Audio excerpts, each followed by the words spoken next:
Nongeye kubasuhuza kandi mbaye ikaze bakunzi ba UNP Entertainment. Nkuko mubibona rero kuri screen zanyu, uyu ni Denis Kazungu mubona. Umwaka ushize yahamwe n'ibyaha bikomeye cyane byo kwica abantu bagera kuri 13 bose, ndetse biganjemo n'abakobwa. Uyu munsi tugiye kurebera hamwe imyanzuro yavuye mu rukiko, ibyo yifuza ndetse n'ibyo asaba urukiko. Manzuro yo kwakoze subscribe, ukaneleke share na comment kugira ngo ibiganiro nk'ibi bitazajya biguciye, kandi ari ibiganiro tumenyeramo ibintu byinshi bigiye bitandukanye, ndetse tunakurikirana uko bizarangira amakuru ya Kazungu yose. Uyu Denis Kazungu rero yahamwe n'ibyaha bikomeye cyane byo kwica abantu 13 bose, ariko muri aba bantu abiganjemo cyane ni igitsina gore cyangwa se abakobwa, ndetse bivugwa ko bamwe yabasambanyaga, yamara kubasambanya akabona kubica. Murabizi rero ku Kazungu mu gihe gishize bamukatiye igifungo cya burundu, ariko Kazungu Denis arasaba urukiko gukurirwaho igihano cyo gufungwa burundu, kuko aricyo yari yarakatiwe. Avuga ko urukiko rwari bimwe mu bikorwa byiza yaba yarakoze cyangwa se yakoraga mbere yuko akora bino byaha, bityo rero akaba asaba inyoroshyo yo kugira ngo igifungo cya burundu bakimukurireho. Mu kujurira iki gihano yahanwe umwaka ushize ku wa 4, Kazungu n'umwunganizi we babwiye urukiko, ubwo nejo hashize babwiye urukiko ko yemeye ibyaha atagoranye, kandi yasabye imbabazi igihugu n'imiryango yahemukiye. Uyu Kazungu rero yahamwe no kwica, gusambanya ku gahato, ndetse no gushinyagurira imirambo yabo yishe. Imwe basanze yarayicukuriye aho yabaga, arayihamba ariko abanje kwicamo ibice.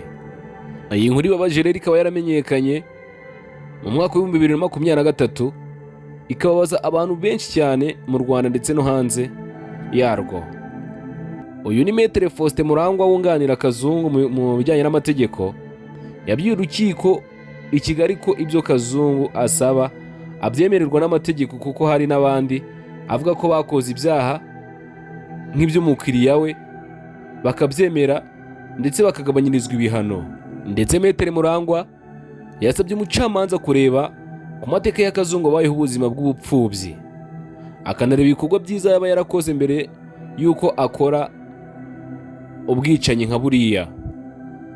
Yasabye ko yareba ibyiza yakoze mbere, birimo gufasha abana, ndetse abo bana akaba ari abana b'imfubyi, akashinga n'ishuri ry'incuke ngo naryo rifasha abana mu kwiga.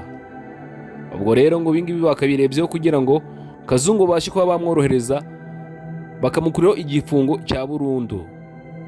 Ibi byatumye umucamanza abaza Kazungu impamvu yaje kwishura muri ibi bikorwa by'ubwicanyi. Kazungu mu gusubiza yavuze ko ibyo bikorwa by'ubugome yabitangiye nyuma yo kubaho ubuzima bugoye, amaze kwamburwa amadolari 120,000.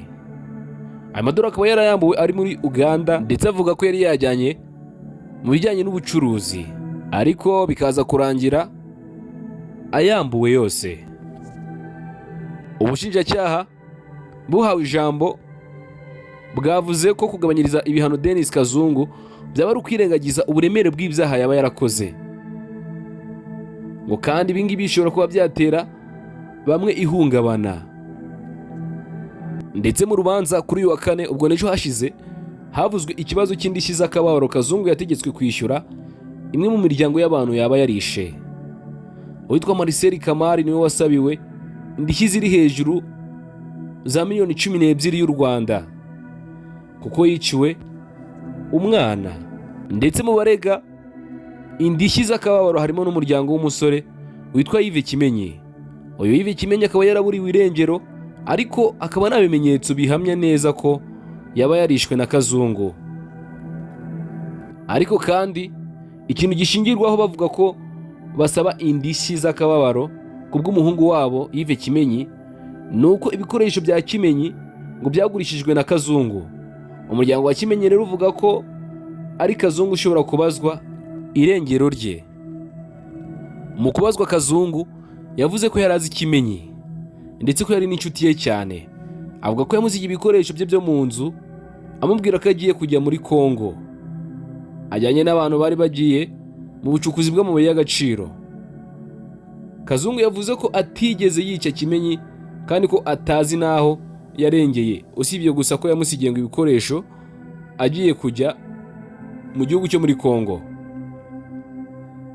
Undi uregera indishyi z'akababaro rero ni nyirinzu Kazungu yabagamo cyangwa se nyirinzu Kazungu yakodeshaga, kuko avuga ko atamwishyuye amezi menshi kandi yateye inzu ye ubusembwa bukomeye cyane, ayikoramo ubwicanyi ndetse akanahambamo abantu amaze kubica, ku buryo abona ko nta muntu uzongera gutinyuka kuyikodesha vuba bitewe n'icyo cyasha inzu ye ifite.